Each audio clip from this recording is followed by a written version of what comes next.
रजिताभरणम् Pure in its form with grace made noble.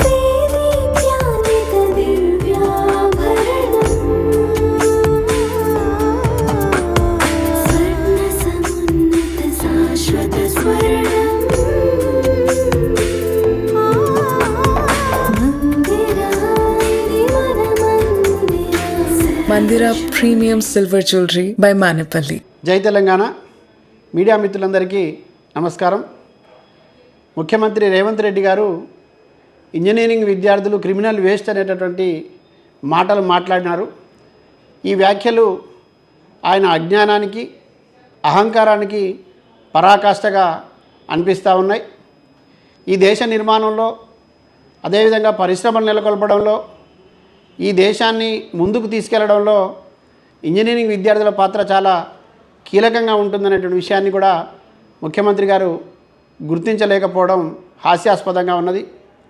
ఈ విద్యా వ్యవస్థలో సమూలమైనటువంటి మార్పులు చేయాల్సినటువంటి బాధ్యతాయుతమైనటువంటి విద్యాశాఖను కూడా తన దగ్గర పెట్టుకొని ముఖ్యమంత్రి గారు పదే పదే విద్యాశాఖ పట్ల విద్యార్థుల పట్ల అలసత్వం ప్రదర్శించడమే కాకుండా తన అసహనాన్ని కూడా ప్రదర్శిస్తూ వస్తూ ఉన్నారు. ఇది మంచిది కాదు అనేటువంటి భావన తెలంగాణ రక్షణ సేన చెప్పదలుచుకున్నది. అట్లాగే మొత్తం విద్యార్థుల ఆత్మగౌరవాన్ని దెబ్బతీసే విధంగా విద్యార్థులను విద్యా వ్యవస్థను అపహాస్యం చేసేటట్టుగా ముఖ్యమంత్రి రేవంత్ రెడ్డి గారు మాట్లాడినారు. ఆయన విద్యార్థులకు విద్యావంతులకు క్షమాపణ చెప్పాలని కూడా తెలంగాణ రక్షణ సేన డిమాండ్ చేస్తూ ఉన్నది. ప్రజాస్వామ్యంలో ప్రశ్నించేటటువంటి హక్కు ప్రతి ఒక్కరికి ఉంటుంది, అట్లాగే విద్యార్థులకు కూడా ఉంటుంది. రేవంత్ రెడ్డి గారు మీకు ఎందుకు అంత అసహనం కలుగుతోంది, మీరెందుకు అంత అభద్రతలో ఉంటున్నారు, ఎందుకు ఇట్లా అవాకులు చవాకులు పేలుతున్నారు అనేటటువంటి విషయాన్ని మేము అడగదలుచుకుంటా ఉన్నాం.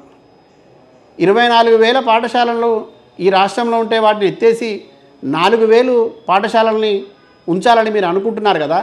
ఇదేనా మీకు ప్రాథమిక విద్య దగ్గర నుంచి విద్యా వ్యవస్థ పైన మీకున్నటువంటి ప్రేమ? అంటే ఈ విద్యా వ్యవస్థను నిర్వీర్యం చేయాలని మీ కుట్ర మేము పసిగట్టినామని, విద్యార్థి లోకం పసిగట్టిందని, విద్యావంతులు పసిగట్టినారనే అసహనంతోనే కదా మీరు ఇట్లా మాట్లాడుతూ ఉన్నారు. మీరు ఇవాళ విద్యాశాఖను మీ దగ్గర పెట్టుకొని మొత్తంగా 2024లో ఎన్రోల్మెంట్ ఎక్కువైందని మీరే చెప్తారు, మళ్ళీ స్ట్రెంత్ లేదని స్కూళ్ళు మూసేస్తున్నామనేటటువంటి మాట మీరే మాట్లాడతారు. ఉపాధ్యాయులకు ఇచ్చినటువంటి ఏ ఒక్క హామీని మీరు నెరవేర్చరు. విద్యార్థులకు ఇవ్వాల్సినటువంటి ఫీజు రియంబర్స్మెంట్ను చెల్లించరు. ఇంజనీరింగ్ విద్యార్థులు ఏమడిగినారు మిమ్మల్ని?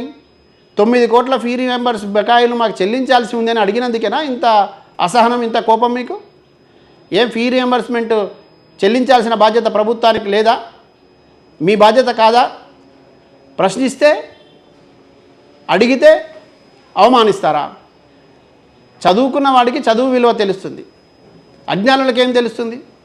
ఈ అజ్ఞానపు అహంకార మాటలతో పాలన కొనసాగించలేరు రేవంత్ రెడ్డి గారు.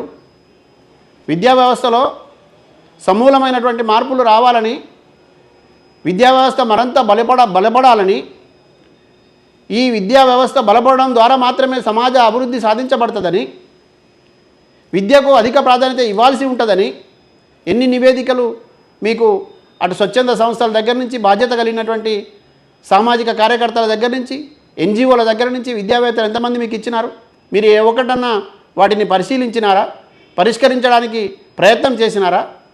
పైగా విద్యార్థుల పట్ల మీ లోపల ఉన్నటువంటి అసహనాన్ని అవమానకరంగా మాట్లాడతారా? రేవంత్ రెడ్డి గారు విద్యా వ్యవస్థను భ్రష్టు పట్టించాలనుకుంటున్నాడు, నిర్మూలించాలనుకుంటున్నాడు. కేవలం రియల్ ఎస్టేట్ రంగం ఒక్కటి మాత్రమే ముందుకు తీసుకుపోవాలనేటువంటి ఆలోచన రేవంత్ రెడ్డి గారికి ఉన్నది అనేటటువంటిది ఈ మధ్యకాలంలో ఆయన విద్య పైన మాట్లాడినటువంటి అంశాలను చూస్తే అర్థమవుతా ఉన్నది. విద్యార్థి లోకం ఇవాళ తాము చదువుకు తగినటువంటి అర్హత కలిగినటువంటి వాళ్ళందరికీ ఉద్యోగాలు ఇవ్వమని అడుగుతూ ఉంటే, నోటిఫికేషన్లు వేయమని అడుగుతూ ఉంటే, నిరుద్యోగ సమస్య పరిష్కరించమని అడుగుతూ ఉంటే, తమకు రావాల్సిన ఫీజు రియంబర్స్మెంట్ చెల్లించమని అడుగుతూ ఉంటే రేవంత్ రెడ్డి గారి నోట వెంట ఇటువంటి మాటలు వస్తూ ఉన్నాయి. తెలంగాణ రక్షణ సేన రేవంత్ రెడ్డి గారి వ్యాఖ్యలను, ఈ అహంకారపూరితమైనటువంటి వైఖరిని తీవ్రంగా ఆక్షేపిస్తూ ఉన్నది. రేవంత్ రెడ్డి గారు విద్యార్థి లోకానికి క్షమాపణ చెప్పాలని డిమాండ్ చేస్తూ ఉన్నాం. అట్లాగే విద్యా వ్యవస్థలో మార్పులు చేయకపోగా కుదింపుల కోసం తాను చేస్తున్న ప్రయత్నం, ఉపాధ్యాయ సంఘాలు అడిగినటువంటి న్యాయమైన డిమాండ్లు పరిష్కరించకపోగా వాళ్లను భయపెట్టి బలవంతంగా లోబర్చుకోవడానికి చేసిన ప్రయత్నాలు ఆపకపోతే కవితమ్మ గారి నేతృత్వంలో తెలంగాణ రక్షణ సేన ఆధ్వర్యంలో రాష్ట్ర వ్యాపితంగా తీవ్రమైనటువంటి ఆందోళన రూపాలు తీసుకుంటామని కూడా ఈ సందర్భంగా రేవంత్ రెడ్డి గారికి హెచ్చరిక చేస్తూ ఉన్నాం. Thank you.